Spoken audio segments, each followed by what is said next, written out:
కానీ మళ్ళీ ఏమైంది? మళ్ళీ చంద్రబాబు నాయుడు పాలన వచ్చింది, మళ్ళీ ఇదే చూస్తూ ఉన్నాం. ఈరోజు 22 నెలలు అయిపోయింది, స్కూళ్ళు తెరిచినాయి, పిల్లలు బళ్ళకు పోతూ ఉన్నారు. కనీసం జగనే ఉండి ఉంటే కనీసం అమ్మఒడి కింద 15,000 ఈ పాటికి జగన్ ఉంటే వేసి ఉండేవాడు.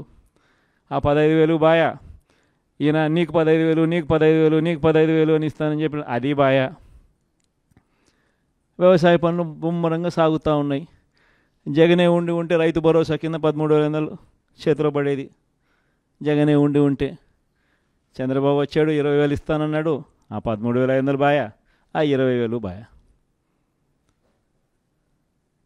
ఈరోజు రాష్ట్రంలో ఉన్న పరిస్థితి జగనే ఉండి ఉంటే పెద్ద చదువులు చదువుతూ ఉన్న పిల్లలందరికీ పూర్తి ఫీజు రీయింబర్స్మెంట్ కింద ప్రతి త్రైమాసికం అయిపోతూనే ప్రతి 3 నెలలకు ఒకసారి, ఆ 3 నెలలు అయిపోయిన వెంటనే ఫీజులు జమ అయ్యేటి.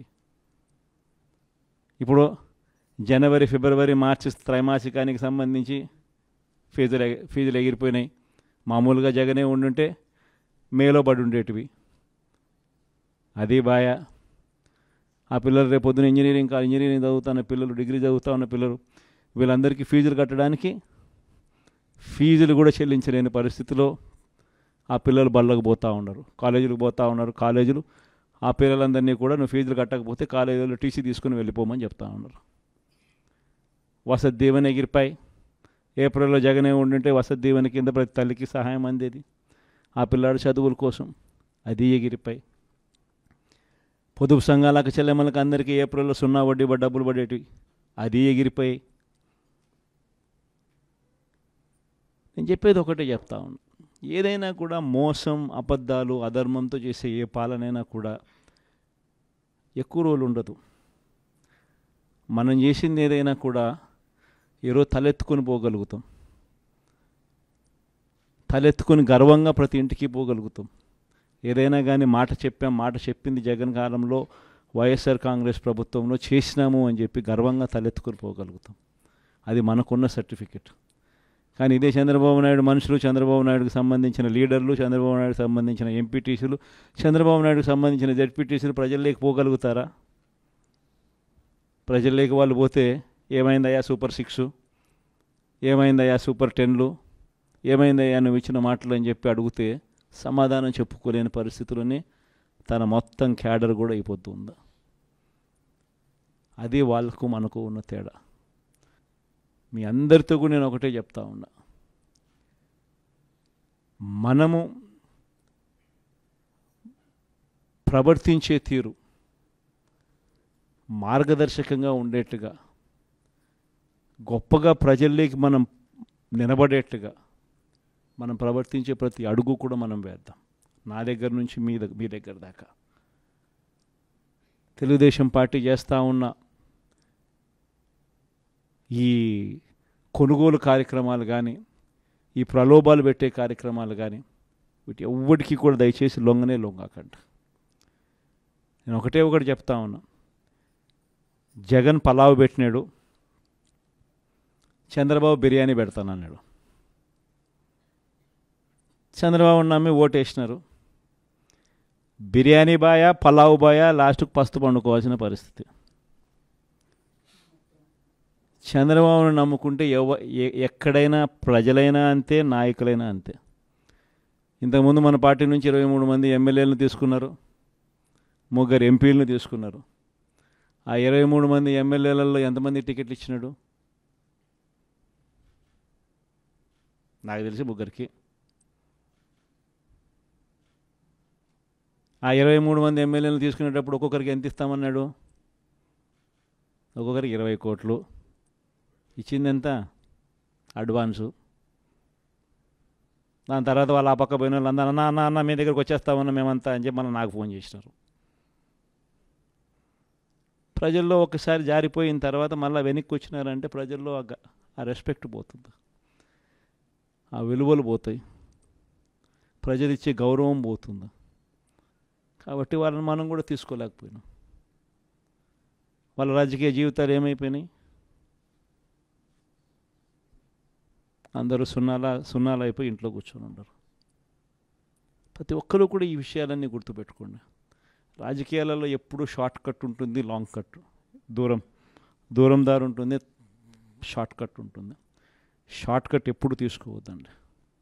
రాజకీయాలలో ఏ రోజైనా కూడా నిలబడాలి అని అంటే, ప్రజల మన్ననలు ఉండాలి అని అంటే, ప్రజల్లో గౌరవం ఉండాలి అని అంటే, కష్టమైనా కూడా మనం తీసుకునే దారి విలువలతో కూడిన దారి, విశ్వసనీయతతో కూడిన దారి తీసుకోవాలి.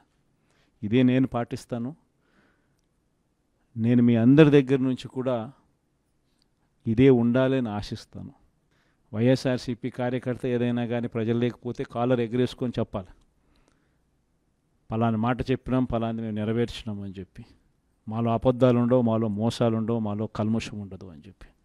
అది వైఎస్ఆర్సీపీ, అది వైఎస్ఆర్సీపీ కార్యకర్త. ప్రతి ఒక్కరు ఇది గుర్తుపెట్టుకోమని కోరుతా ఉన్నాం. ఈ మన్యం ప్రాంతం స్పెషలీ, ట్రైబల్ ప్రాంతం స్పెషలీ ఎప్పుడూ కూడా నాకు తోడుగా ఉంది. పార్టీ స్థాపించిన రోజు నుంచి, మొట్టమొదటి రోజు నుంచి కూడా వెనక్కి తిరిగి చూస్తే ఎక్కడా కూడా ఈ ప్రాంతంలో మాత్రం 100% యా పక్క ఏది ఏ ఏ ఏ ప్రాంతం ఎటుపోయినా కానీ ఇక్కడ మాత్రం ప్రజలు మాత్రం, ఇక్కడ మాత్రం నాయకులు మాత్రం, ఇక్కడ మాత్రం ఉన్న వాళ్ళంతా మాత్రం 100% ఎప్పుడూ నాకు తోడుగానే ఉన్నారు. మీ ప్రేమలు, మీ ఆప్యాయతలు ఇదే మాదిరిగానే కొనసాగించమని చెప్పి కోరుతా ఉన్నా.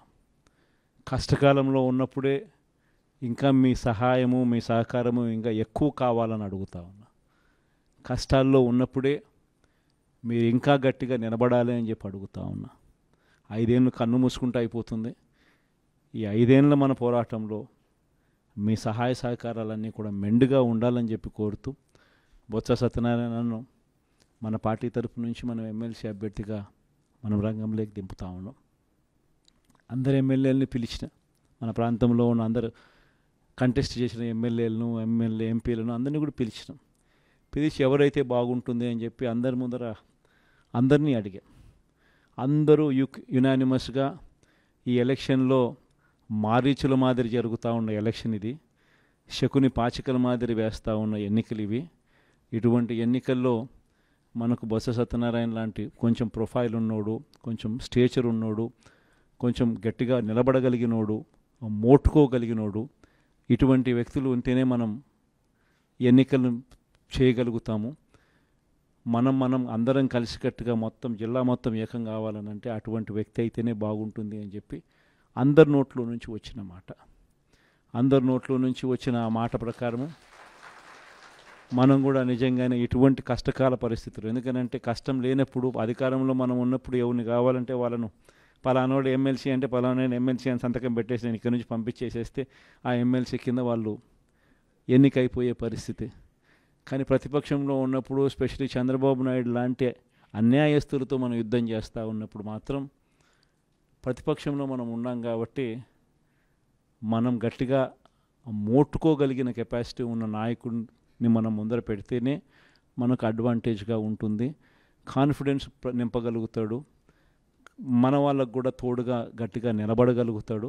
ప్రతిపక్షంలో ఉన్నప్పుడు కూడా విలువలతో కూడిన రాజకీయాల మీదనే ఎక్కువగా ఫోకస్ పెడుతూ మీ అందరూ కూడా బొత్స సత్యనారాయణ కూడా అదే మాదిరిగానే సహకరించాలని మనస్ఫూర్తిగా మీ అందరికీ కూడా విజ్ఞప్తి చేస్తూ ఉన్నాను. Thank you.